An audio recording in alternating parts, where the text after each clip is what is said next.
How to download YouTube videos on your mobile device. So first you will need to open up the YouTube application on your phone, and then we'll just look for a video and select it to download it. So for example, this one right here. Now you will simply need to scroll. So under the channel name, you should see the like button and the share button. You want to scroll horizontally till you see the download button, and then you can simply click on download.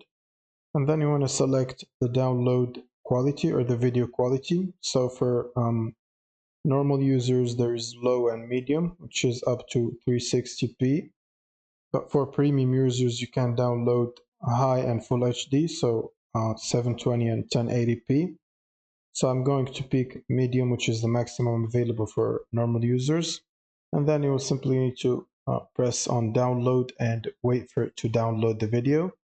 And once the video has finished downloading, you should simply go back and click on your profile logo. And to find your video, you will need to scroll down to downloads and click on it. And here you should find all your downloaded YouTube videos, which you can access even if you are offline.